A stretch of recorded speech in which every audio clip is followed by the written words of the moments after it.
লাইলাতুন নিসফি মিন শাবান, 14 তারিখ দিবাগত রাত্রে রাসূল ফাকুমুল লাইলা, এই রাত্রে ইবাদত করতেন। কেন ইবাদত করতেন?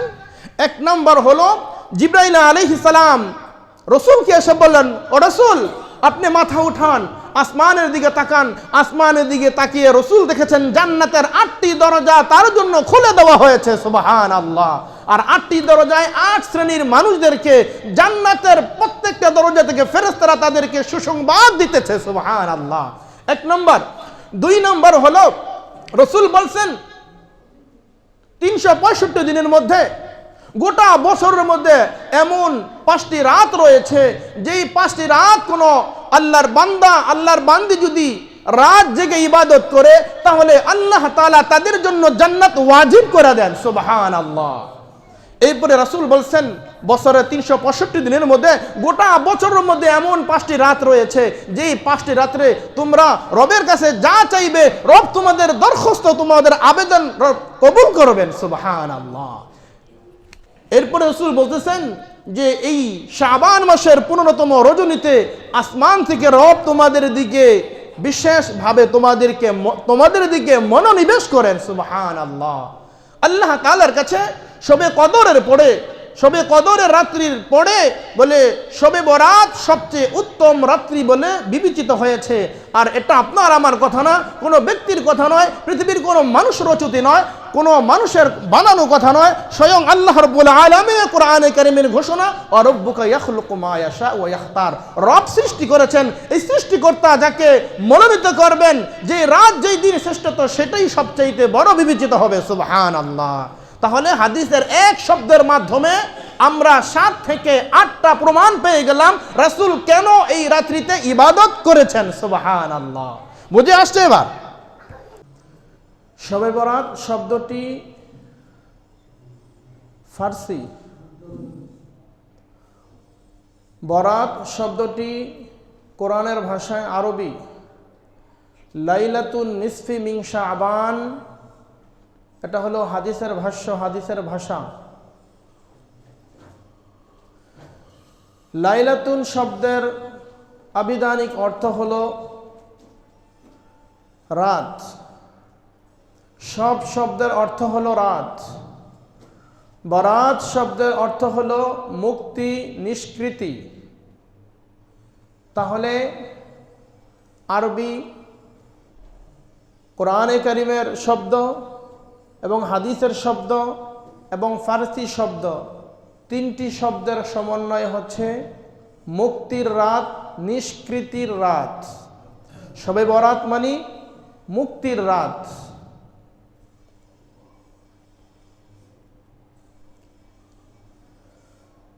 আল্লাহ রাব্বুল আলামিন এই শবে বরাতের রাত্রিতে অগণিত অসংখ্য জাহান্নামীদেরকে জাহান্নাম থেকে আল্লাহ তাআলা মুক্তি দান করবেন। সুবহানাল্লাহ। এই রাতে যারা ইবাদত করবে, পরের দিন যারা রোজা রাখবে, যারা কবর জিয়ারত করবে, তাদের জন্য অধিক পুরস্কারের ঘোষণা রয়েছে। এখন প্রশ্ন হলো, অনেকের মনে প্রশ্ন, শবে বরাত শব্দটি তো কোরআনে কারিমে নেই, শবে বরাত শব্দটি হাদিসে নববতী নেই, তাহলে এটা পালন করা বেদাত। হ্যাঁ ভাই, তোমার কথায় আমিও একমত। শবে বরাত শব্দটি কোরআন হাদিসে নেই। এখন আমার প্রশ্ন হলো,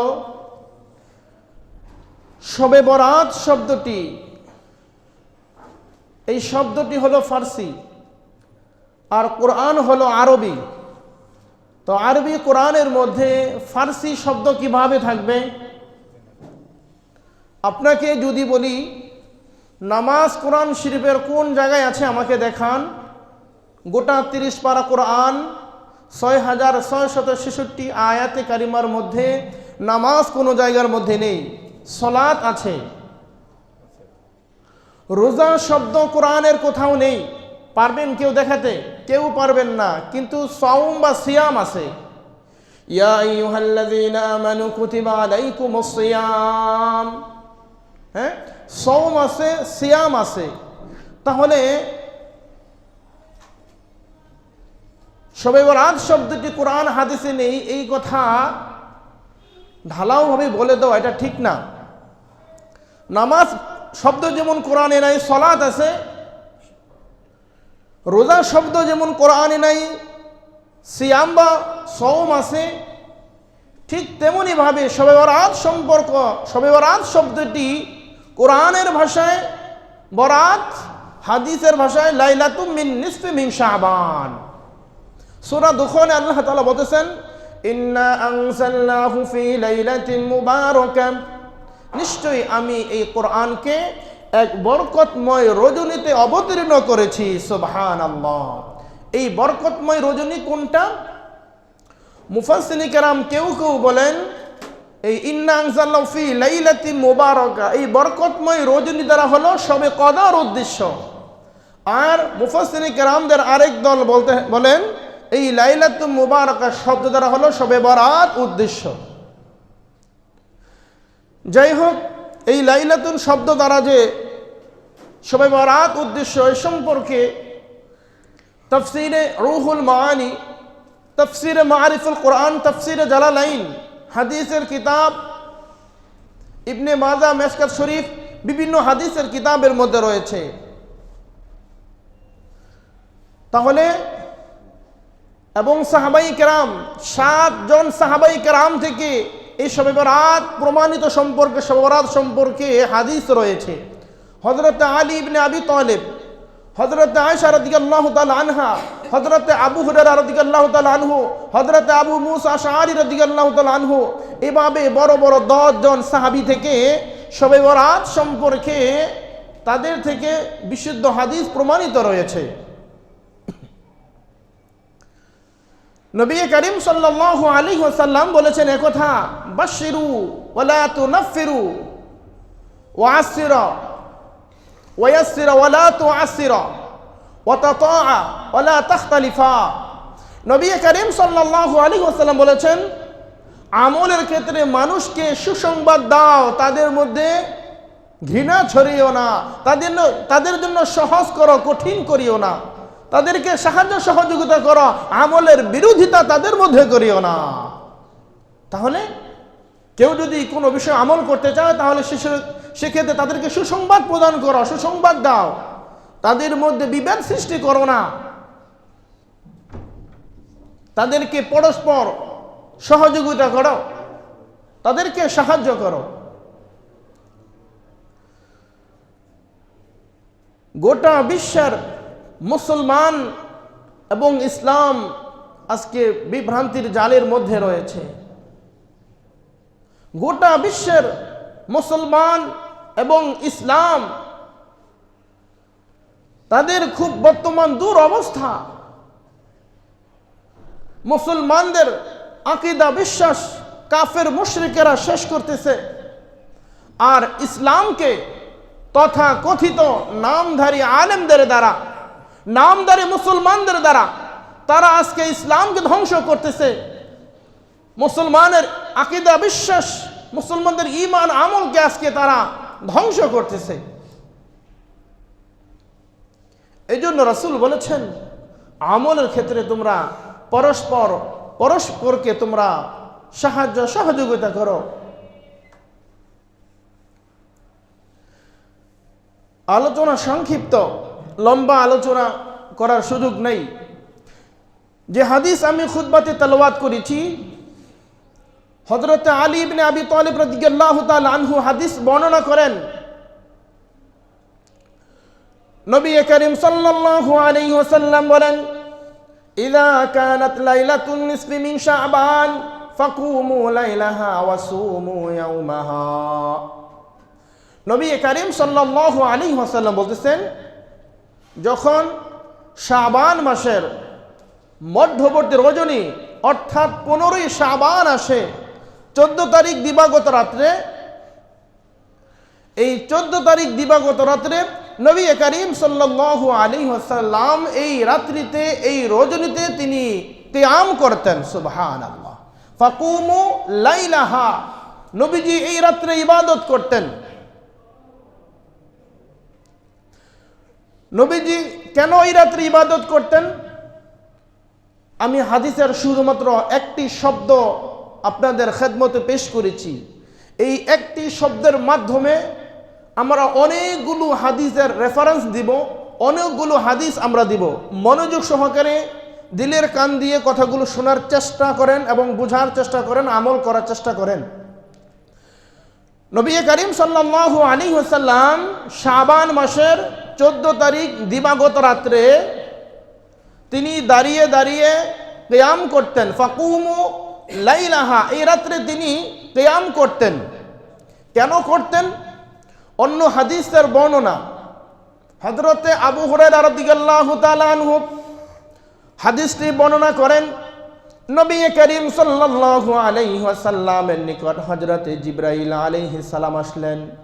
জিবরাইল এসে বলে, ইয়া রাসূলুল্লাহ, আপনি আকাশের দিকে মাথা উঠান। নবী পাক সাল্লাল্লাহু আলাইহি ওয়াসাল্লাম বলেন, জিবরাইলের কথা শুনে আমি আমার মাথাকে আকাশের দিকে উঠালাম। আকাশের দিকে আমি তাকিয়ে দেখি, আসমানের দিকে তাকিয়ে দেখি জান্নাতের 8টি দরজা আল্লাহ তাআলা এই রাত্রে উন্মোচন করে দিয়েছেন। জিবরাইল বলল, ইয়া রাসূলুল্লাহ, আপনি মাথা উঠান। জিবরাইলের কথা শুনে আমি মাথা উঠালাম।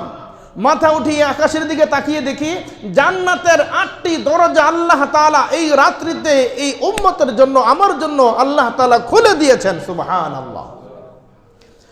জান্নাতের প্রথম দরজা থেকে একজন ফেরেশতা ঘোষণা করতেছে, আজকে রাত্রি ওই সকল বান্দাদের জন্য সুসংবাদ যারা আজকে এই রাত্রিতে আল্লাহ তাআলার রুকু অবস্থায় রয়েছে। যারা রুকু অবস্থায় রয়েছে অর্থাৎ নামাজরত অবস্থায় রয়েছে।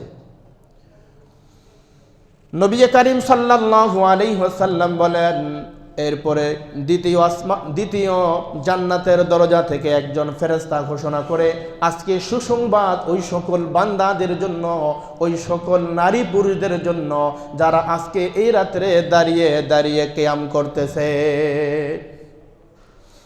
নবী করিম সাল্লাল্লাহু আলাইহি ওয়াসাল্লাম বলেন, জান্নাতের তৃতীয় দরজা থেকে একজন ঘোষণাকারী ফেরেশতা এই আওয়াজ দিতেছে, আজকে সুসংবাদ ওই সকল বান্দা বান্দীদের জন্য যারা এই রাত্রে বেশি বেশি পরিমাণ তাসবিহ তাহলিল জিকির আজকার করতেছে, যারা তাসবিহ তাহলিলে যারা মশগুল রয়েছে। জান্নাতের চতুর্থ দরজা থেকে একজন ফেরেশতা ঘোষণা করেন, ওই সকল লোকদের জন্য আজকে সুসংবাদ যে সকল বান্দা বান্দিরা আজকে এই বরকতময় রজনীতে আল্লাহ তাআলার সামনে তারা কান্না কাটা এবং রোনাজারিতে যারা লিপ্ত রয়েছে। জান্নাতের পঞ্চম দরজা থেকে আরেকজন ঘোষণাকারী ফেরেশতা ঘোষণা করতেছে, আল্লাহ তাআলার ওই সকল বান্দা বান্দীদের জন্য সুসংবাদ যারা এই রাত্রিতে তার রবের ভয়ে, জাহান্নামের ভয়ে যারা আল্লাহ তাআলার কাছে প্রার্থনা করতেছে।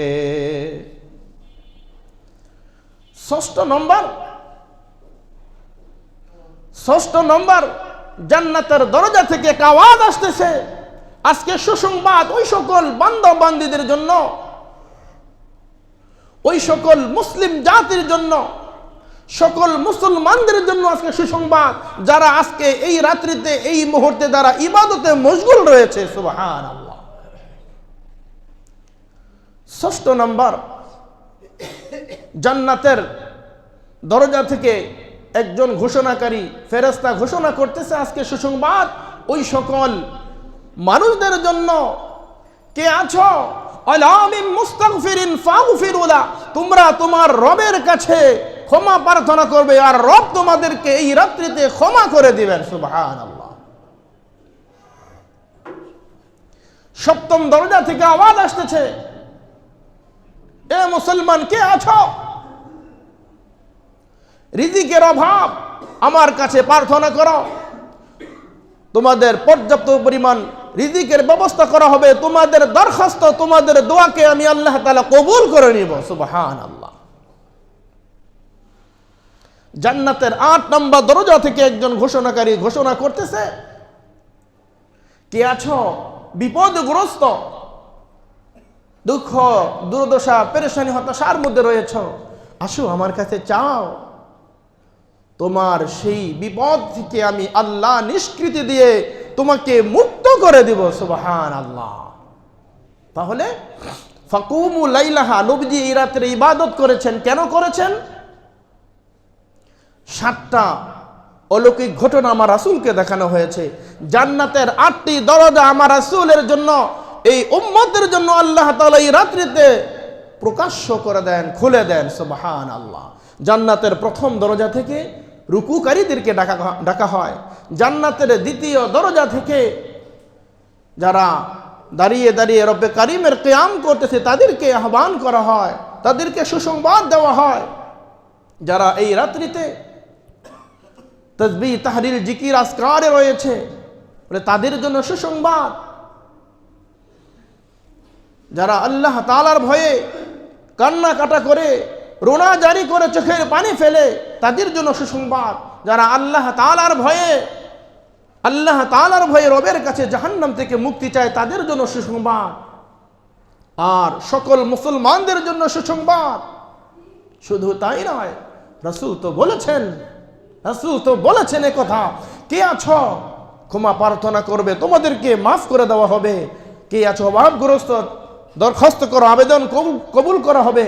কে আছো বিপদগ্রস্ত, তোমার বিপদকে দূর করা হবে। এজন্য রাসূল এই রাত্রিতে ইবাদত করেছেন। দ্বিতীয় নম্বর হাদিস হলো, রাসূল করিম সাল্লাল্লাহু আলাইহি ওয়াসাল্লাম বলেছেন, মান আহইয়াল লায়ালিয়াল খামসা কদ ওয়াজাবাত লাহুল জান্নাহ। রাসূল বলেছেন, বছরে এমন 5টি রাত রয়েছে, মান আহইয়াল লায়ালিয়াল খামসা কদ ওয়াজাবাত লাহুল জান্নাহ, যেই ব্যক্তি এই 5 রাত জেগে ইবাদত করবে, আল্লাহ তাআলা ওই ব্যক্তির জন্য জান্নাত ওয়াজিব করে দিবে। সুবহানাল্লাহ। যেই ব্যক্তি বছরে এমন 5টি রাত্র রয়েছে, সেই রাতগুলো জেগে ইবাদত করবে, রব তার জন্য জান্নাত ওয়াজিব করে দিবে। সুবহানাল্লাহ। আউয়ালু মিন রজবি, আউয়ালু লাইলাতিন মিন রজব, রজব মাসের 1ম তারিখের দিবাগত রাত্রিতে যদি আল্লাহর কোনো বান্দা ওই রাত জেগে ইবাদত করে, আল্লাহ তাআলা ওই ব্যক্তির জন্য জান্নাত ওয়াজিব করে দেয়। সুবহানাল্লাহ। রজব মাসের 1 তারিখ কিভাবে আসলো, কিভাবে গেল, আমাদের মেজরিটি পার্সেন্ট মানুষেরই খেয়াল নাই। কি আমল করব আমরা, অথচ অন্য বিষয়গুলো খুব ভালোভাবে আমাদের মনে থাকে। মুসলমান, তাহলে রজব মাসের 1ম তারিখ দিবাগত রাত্রে যদি কোনো আল্লাহর বান্দা যদি ইবাদত করে রাত জেগে, আল্লাহ তাআলা তার জন্য জান্নাত ওয়াজিব করে দেয়। দ্বিতীয় নাম্বার জুমার রাত্রি, জুমার রাত্রিতে যদি কেউ ইবাদত করে, আল্লাহ তাআলা ওই ব্যক্তির জন্য জান্নাত ওয়াজিব করে দেয়। লাইলাতুন নিসফি মিন শাবান, এই শাবান মাসের 14 তারিখ দিবাগত রাত্রে অর্থাৎ 15ই শাবান যদি কেউ রাত জেগে ইবাদত করে, তাহলে আল্লাহ তাআলা ওই ব্যক্তির জন্য জান্নাত ওয়াজিব করে দেয়। সুবহানাল্লাহ। ঈদুল ফিতর, ঈদুল আযহা, ঈদুল ফিতর, ঈদুল আযহা, এই 2টি রাত জেগে যদি কেউ ইবাদত করে, তাহলে আল্লাহ তাআলা তাদের জন্য জান্নাত ওয়াজিব করে দেয়। লাইলাতুল কদর এবং লাইলাতুল কদরে কেউ যদি রাত জেগে ইবাদত করে, আল্লাহ তাআলা তাদের জন্য জান্নাত ওয়াজিব করে দেয়। সুবহানাল্লাহ। তাহলে লাইলাতুন নিসফি মিন শাবান, এই রাতের গুরুত্ব আছে না নাই? আল্লাহু আকবার। এইগুলো দ্বিতীয় নম্বর হাদিসের পাঠ। ফাকুমু লাইলাহা, নবীজি কেন এই রাত্রে তো ইবাদত করতেন? অন্য হাদিসের মধ্যে আসছে, নবী বলেন, খামসু লায়ালিন লা তুরাদ্দু ফীহিন্না দুআ, বছরে এমন 5টি রাত্র রয়েছে, যেই 5টি রাতে যদি আল্লাহ তাআলার কোনো বান্দা যদি দোয়া করে, তাহলে সেই দোয়া রব কবুল করে নেয়। সুবহানাল্লাহ। খামসু লায়ালিন, খমসুন মানে 5, লাইলুনের জমা লায়ালিন, খমসু লায়ালিন লা তুরাদ্দু ফিহিন্না দুআ। যখন দোয়া করে এই দোয়াকে আল্লাহ তাআলা ফেরত দেন না, এই দোয়াকে আল্লাহ তাআলা কবুল করে নেন। সুবহানাল্লাহ। লাইলাতুন নিসফি মিন শাবান, এই শাবান মাসের 14 তারিখ দিবাগত রাতে, অর্থাৎ 15ই শাবান যদি কেউ রোজা রাখে, 15ই শাবান কেউ যদি দোয়া করে আল্লাহ তাআলা ওই দোয়া ফিরিয়ে দেন না। সুবহানাল্লাহ। ইয়াউমে আরাফা, আরাফার দিন যদি কেউ দোয়া করে তাহলে আল্লাহ তাআলা ওই দোয়াকে আল্লাহ তাআলা ফিরিয়ে দেন না। সুবহানাল্লাহ। জুমার দিন কেউ দোয়া করে ওই দোয়া আল্লাহ তাআলা ফিরিয়ে দেয় না। 2 ঈদের রাত্রিতে যখন আল্লাহ তাআলার কোনো বান্দা দোয়া করে তখন সেই দোয়াকে আল্লাহ তাআলা ওই দোয়াকে আল্লাহ তাআলা ফিরিয়ে দেন না। সুবহানাল্লাহ। তাই ফাকুমু লাইলাহা, নবীজি কেন এই রাত্রিতে ইবাদত করতেন? হাদিসের পয়েন্টগুলো বুঝে আসতেছে? নবী করিম সাল্লাল্লাহু আলাইহি ওয়াসাল্লাম বলেন, ইয়াত্তালিউল্লাহু ইলা খালকিহি ফি লাইলাতিন নিসফি মিন শাবান,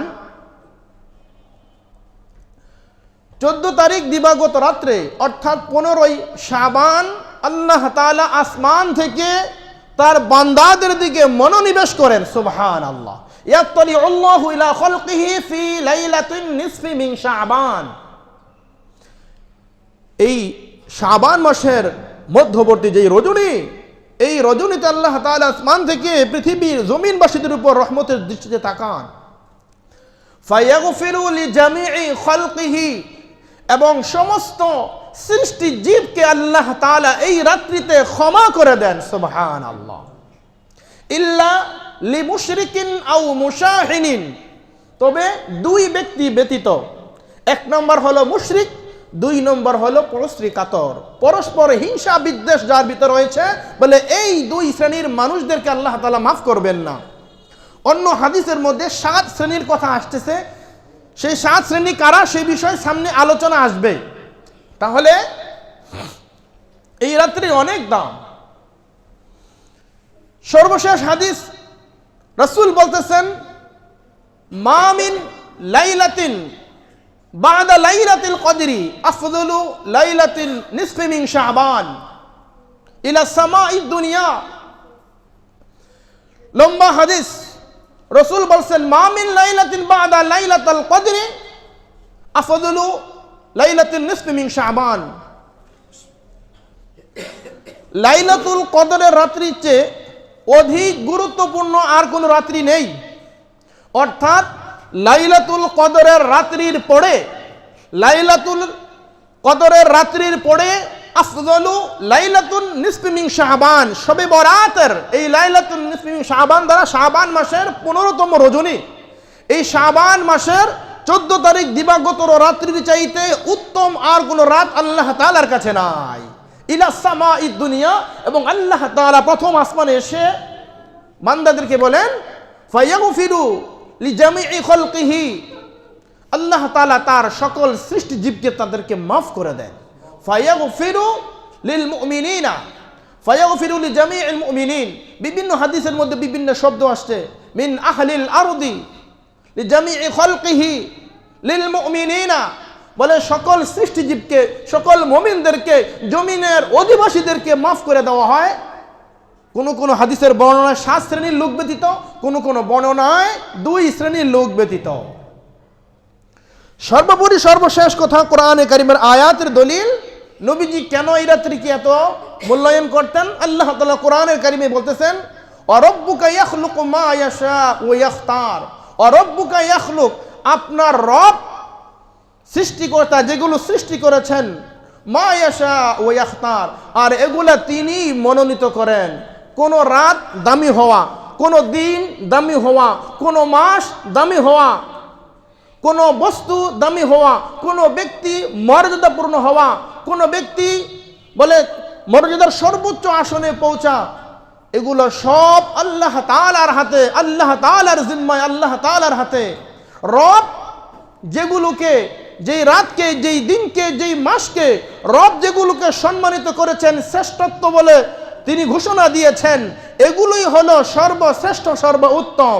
পৃথিবীর কোনো মানুষ যদি বলে আজকে এই রাত্রটা অনেক দামি, আজকে এই দিনটা অনেক দামি, বলে কোনো মানুষের কথা হবে না। আল্লাহ তাআলা বলতেছেন রব্বুকা ইয়াখলুকু মা ইয়াশা ওয়া ইখতার, রব যেই রাত্রিকে, রব যেই দিনকে, রব যেই মাসকে মনোনীত করবেন, রব যেই বস্তুকে, রব যেই ব্যক্তিকে মর্যাদাপূর্ণ করবেন, শ্রেষ্ঠত্ব দান করবেন, সেটাই হবে মর্যাদাপূর্ণ আর সেটাই হবে শ্রেষ্ঠত্ব। সুবহানাল্লাহ। লাতুন নিসফি মিন শাবান, 14 তারিখ দিবাগত রাত্রে রসুল ফাকুমুল লাইলা, এই রাত্রে ইবাদত করতেন। কেন ইবাদত করতেন? এক নাম্বার হলো জিবরাইল আলাইহিস সালাম রসুলকে এসে বললেন, ও রসুল আপনি মাথা উঠান, আসমানের দিকে তাকান। আসমানের দিকে তাকিয়ে রসুল দেখেছেন জান্নাতের 8টি দরজা তার জন্য খুলে দেওয়া হয়েছে। সুবহানাল্লাহ। আর 8টি দরজায় 8 শ্রেণীর মানুষদেরকে জান্নাতের প্রত্যেকটা দরজা থেকে ফেরেশতারা তাদেরকে সুসংবাদ দিতেছে। সুবহানাল্লাহ। এক নম্বর। 2 নম্বর হলো রসুল বলছেন 365 দিনের মধ্যে, গোটা বছরের মধ্যে এমন 5টি রাত রয়েছে, যেই 5টি রাত কোনো আল্লাহর বান্দা, আল্লাহর বান্দি যদি রাত জেগে ইবাদত করে, তাহলে আল্লাহ তাআলা তাদের জন্য জান্নাত ওয়াজিব করে দেন। সুবহানাল্লাহ। এরপরে রাসূল বলছেন বছরে 365 দিনের মধ্যে, গোটা বছরের মধ্যে এমন 5টি রাত রয়েছে, যেই 5টি রাত্রে তোমরা রবের কাছে যা চাইবে, রব তোমাদের দরখাস্ত, তোমাদের আবেদন কবুল করবেন। সুবহানাল্লাহ। এরপরে রাসূল বলতেছেন যে এই শাবান মাসের 15তম রজনীতে আসমান থেকে রব তোমাদের দিকে বিশেষভাবে তোমাদের দিকে মনোনিবেশ করেন। সুবহানাল্লাহ। আল্লাহ তাআলার কাছে শবে কদরের পরে, শবে কদরের রাত্রির পরে বলে শবে বরাত সবচেয়ে উত্তম রাত্রি বলে বিবেচিত হয়েছে। আর এটা আপনার আমার কথা না, কোনো ব্যক্তির কথা নয়, পৃথিবীর কোনো মানুষ রচিত নয়, কোনো মানুষের বানানো কথা নয়, স্বয়ং আল্লাহ রাব্বুল আলামিন কোরআনে কারীমের ঘোষণা, রব্বুকা ইয়াখলুকু মা ইয়াশা ওয়া ইখতার। রব সৃষ্টি করেছেন, এই সৃষ্টিকর্তা যাকে মনোনীত করবেন, যে রাত যেই দিন শ্রেষ্ঠত্ব, সেটাই সবচেয়ে বড় বিবেচিত হবে। সুবহানাল্লাহ। তাহলে হাদিসের এক শব্দের মাধ্যমে আমরা 7 থেকে 8টা প্রমাণ পেয়ে গেলাম রাসূল কেন এই রাত্রিতে ইবাদত করেছেন। সুবহানাল্লাহ। বুঝে আসছে এবার? ফাকুমু লাইলাহা ওয়া সুমু ইয়াওমাহা, রাসূল এই রাত্রিতে দাঁড়িয়ে দাঁড়িয়ে ইবাদত করতেন। কি কি করতেন? এই লম্বা চূড়া আলোচনা, এই সংক্ষিপ্ত আলোচনা সময়ের মধ্যে করা সম্ভব হচ্ছে না। তাসবিহ, তাহলিল, জিকির, আজকার, দোয়া, কান্নাকাটা, মুনাজাত, বলে সব কিছু রাসূল এই রাত্রে করেছেন। মোট কথা সংক্ষিপ্ত আকারে বললাম। ওয়াসুমু ইয়াওমাহা, রাসূল বলতেছেন তার পরের দিন আমি একটি রোজা রাখতাম। সুবহানাল্লাহ। আমি তার পরের দিন একটি রোজা রাখতাম। ফাইন্নাল্লাহ তাআলা ইয়ানজিলু ফিহা লিগুরুবিশ শামসি ইলা সামাইদ দুনিয়া। দেখেন এই 15 তারিখ, শাবান মাসের 15 তারিখের রাতের যে একটা বৈশিষ্ট্য, কি তার বৈশিষ্ট্য? 365 দিনের 364 দিন, গোটা বছর, পূর্ণ বছর কত? 365 দিন। 365 দিনের মধ্যে 364 দিন আল্লাহ তাআলা রাতের 1/3 অর্থাৎ তাহাজ্জুদের সময় যখন শুরু হয়ে যায়, রাতের 1/3 প্রতিদিন রব প্রথম আসমানে এসে বান্দাদেরকে আহ্বান করে, বান্দাদেরকে ডাকে। সুবহানাল্লাহ। আর এই শবে বরাত, এই রাতের বৈশিষ্ট্য হলো আল্লাহ রাব্বুল আলামিন ইলা সামাইদ দুনিয়া, তিনি প্রথম আসমানে আসেন লিগুরুবিশ শামসি, যখন পশ্চিম আকাশে সূর্য অস্তমিত হয়, সূর্য ডুবে যায়। সূর্য ডুবার সাথে সাথে রব্বে কারীম প্রথম আসমানে এসে বান্দাদেরকে আহ্বান করতে থাকে। সুবহানাল্লাহ। অন্য অন্য রাত্রিতে তাহাজ্জুদের বিশেষ ফজিলতের জন্য, রবের বিশেষ নেক নজর, বিশেষ মনোনিবেশ এর জন্য শেষ রাত্রিতে, রাতের 1/3 আমাদেরকে উঠা লাগতো। কিন্তু এই শবে বরাতের এই রাত্রিতে রাসূল বলতেছেন যে আল্লাহ রাব্বুল আলামিন লিগুরুবিশ শামসি ইলা সামাইদ দুনিয়া, সূর্য পশ্চিম আকাশে ঢলে যাওয়ার সাথে সাথে আল্লাহ তাআলা প্রথম আকাশে আত্মপ্রকাশ করেন। সুবহানাল্লাহ। এসে বান্দাদেরকে ডাকে, আলা মিন মুস্তাগফিরিন ফাগফিরু লাহ, এই আমার বান্দা কে আছো, পাহাড় পরিমাণ গুনাহ করেছ, আমি রবের কাছে ক্ষমা প্রার্থনা করো, আমি রব তোমাকে ক্ষমা করে দিব, আমি রব তোমার तमाम জিন্দেগীর গুনাহগুলো মাফ করে তোমাকে পবিত্র করে দিব। আলা মিন মুস্তারসিকিন ফারযুকাহ, এই আমার বান্দা কে আছো, রিজিকের অভাবে, রিজিকের পেরেশানিতে আছো, তোমার রিজিকের পেরেশানি, পর্যাপ্ত পরিমাণ রিজিকের ব্যবস্থা তোমার নাই, আমি রব তোমার রিজিকের ব্যবস্থা করে দিব। আলা মিন মুবতালিন ফাউআফিয়াহু আলা কাযা আলা কাযা, কে আছো কঠিন বিপদগ্রস্ত, আমার কাছে বলো, আমি রব তোমাকে বিপদ মুক্ত করে দিব। প্রথম আসমানে এসে হাদিসের মধ্যে এসে রাসূল বলতেছে, জিবরাইল, এই যে আল্লাহ তাআলা লিগুরুবিশ শামসি ইলা সামাই দুনিয়া, সূর্য অস্তমিত হওয়ার সাথে সাথে রব যে প্রথম আসমানে চলে আসে, রব কতক্ষণ পর্যন্ত থাকবে? জিবরাইল আলাইহিস সালাম বলতেছেন, হাত্তা ইয়াতলু আল ফজর, বলে সুবহে সাদিক পর্যন্ত, সুবহে সাদিক পর্যন্ত, পূর্ব আকাশে যখন সুবহে সাদিক দেখা না যাবে, বলে ততক্ষণ পর্যন্ত রব এভাবে আলা কাযা বলে বান্দাদেরকে ডাকতে থাকে। সুবহানাল্লাহ, চিন্তা করছেন? আল্লাহ।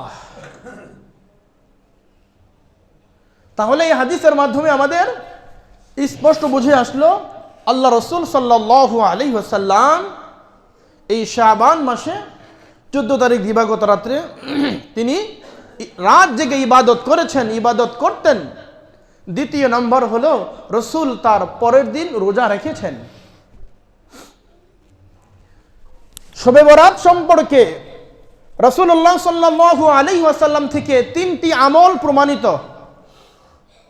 বলেন, শবে বরাত সম্পর্কে নবী করিম সাল্লাল্লাহু আলাইহি ওয়াসাল্লাম থেকে 3টি আমল প্রমাণিত, রসুল থেকে 3টি আমল পাওয়া যায়। 1 নম্বর হলো কবর জিয়ারত করা। 1 নম্বর কবর জিয়ারত করা। বলে কিভাবে কবর জিয়ারত করা? মুখে বললেই কি চলবে? নবী করিম সাল্লাল্লাহু আলাইহি ওয়াসাল্লাম বলতেছেন, আম্মা আয়েশা রাদিয়াল্লাহু তাআলা আনহা হাদিস বর্ণনা করেন, উম্মাহাতুল মুমিনিন, বলে রাসূল প্রত্যেক স্ত্রীর ঘরে পালা বন্টন করতেন। কোন স্ত্রীর ঘরে কবে অবস্থান করবেন, রাত্রি যাপন করবেন। আম্মা আয়েশা বলেন, এই 14 তারিখ দিবাগত রাত্রে অর্থাৎ 15ই শাবান রাসূলের পালা, রাসূলের বন্টন আমার ঘরে ছিল। রাসূল আমার ঘরে আসলেন, আমার ঘরে এসে জামাটা খোলার জন্য ইচ্ছা করলেন।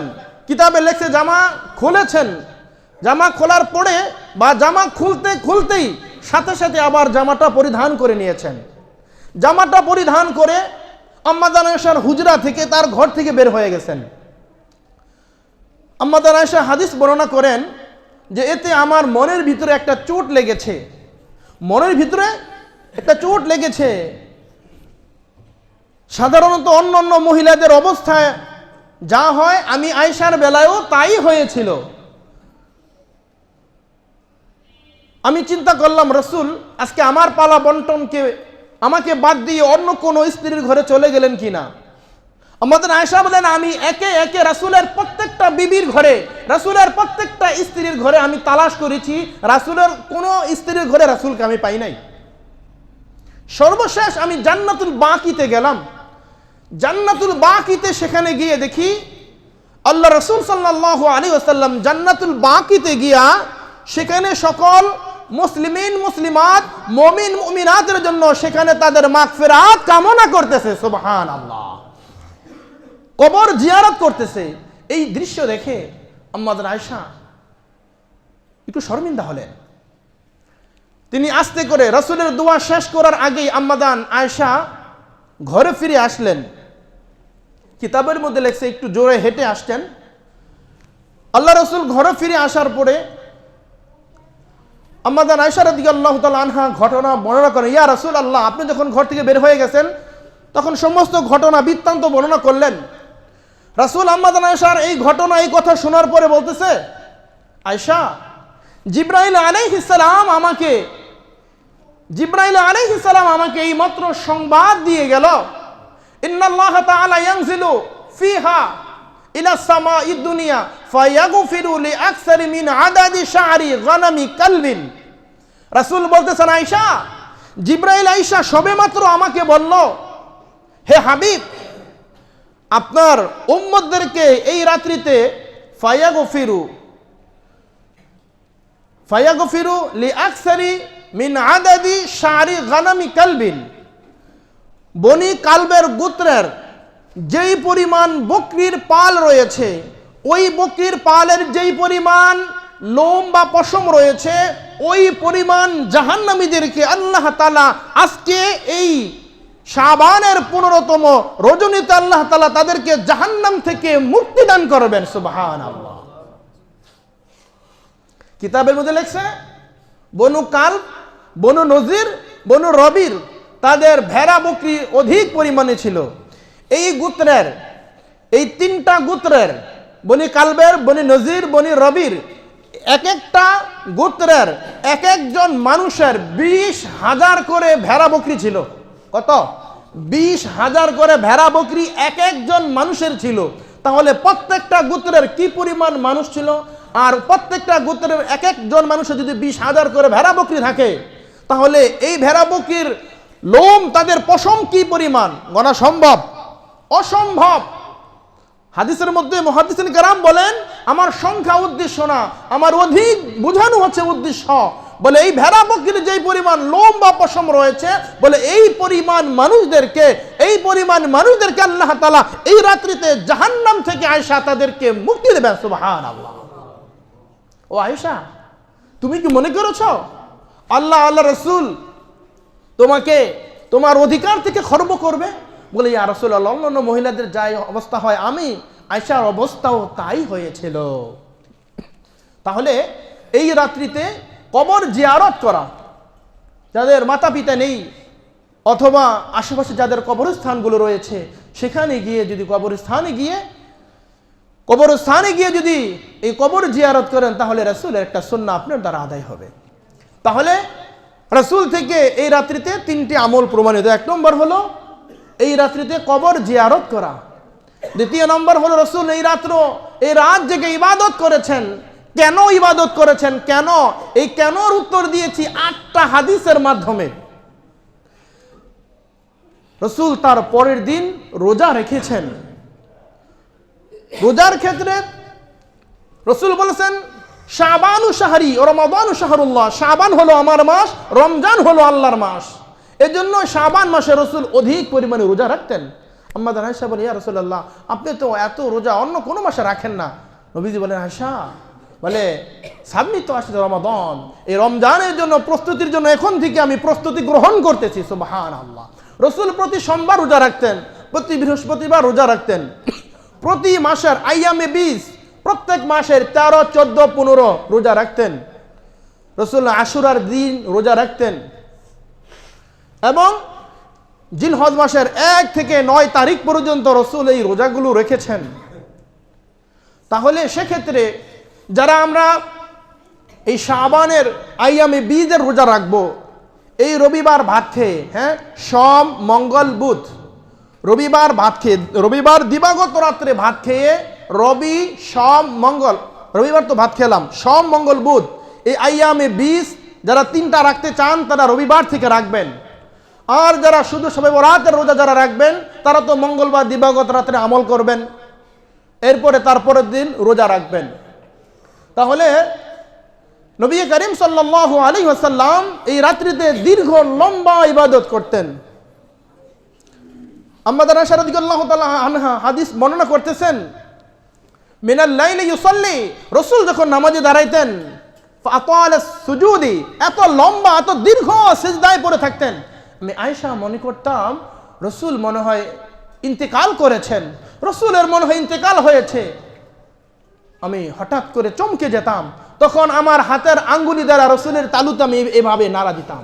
কিতাবে লেখা, রাসূল হঠাৎ করে পা টান দিতেন, তখন আমি আয়েশা বুঝতাম যে রাসূলের এখনো ইন্তেকাল হয় নাই। সুবহানাল্লাহ।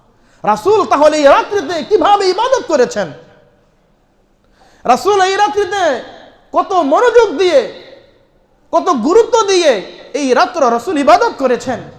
আমাদের আয়েশা বলে এত দীর্ঘ লম্বা সাজদা আমি রাসূলকে আর কখনো দিতে দেখি নাই, মনে হয় যে রাসূল শেষ হয়ে গেছে। রাসূলকে একটু নাড়া দিলে রাসূল ওঠে, আবার সাজদায় যায়, আবার সাজদায় গেলে মনে হয় যে রাসূল আবার মনে হয় দুনিয়াতে নাই। শবে বরাতকে আল্লাহ তাআলা কেন প্রকাশ করলেন, শবে কদরকে আল্লাহ তাআলা কেন গোপন রাখলেন, শবে কদরকে আল্লাহ তাআলা গোপন রেখেছেন, শবে বরাতকে আল্লাহ তাআলা প্রকাশ করলেন কেন, এর হিকমত কি, রহস্য কি, কারণ কি? কিতাবের মধ্যে আসছে রাসূল বলছেন লাইলাতুন নিসফি মিন শাবান হাযিহিল লাইলা, ইয়ানি লাইলাতুন নিসফি মিন শাবান, এই রাত্র কোন রাত? বলে লাইলাতুন নিসফি মিন শাবান, বলে এই রাত্র, বলে হ্যাঁ, বলে ফিহা আইয়ুক্তাবা, ফিহা আইয়ুক্তাবা, ফিহা আইয়ুক্তাবা কুল্লু মাউলুদিন মিন বানি আদম ফি হাযিহিস সানা। রাসূল বলতেছেন যত মানুষ, হাদিসের পরের অংশ, অফিহা আইয়ুক্তাবা কুল্লু হালিকিন হাযিহি সানা। হাদিসের ইবারত দুই একটা শব্দ এদিক ওদিক হতে পারে। তো রাসূল বলতেছেন এই রাত্রিটা এমন এক রাত্রি, আগামী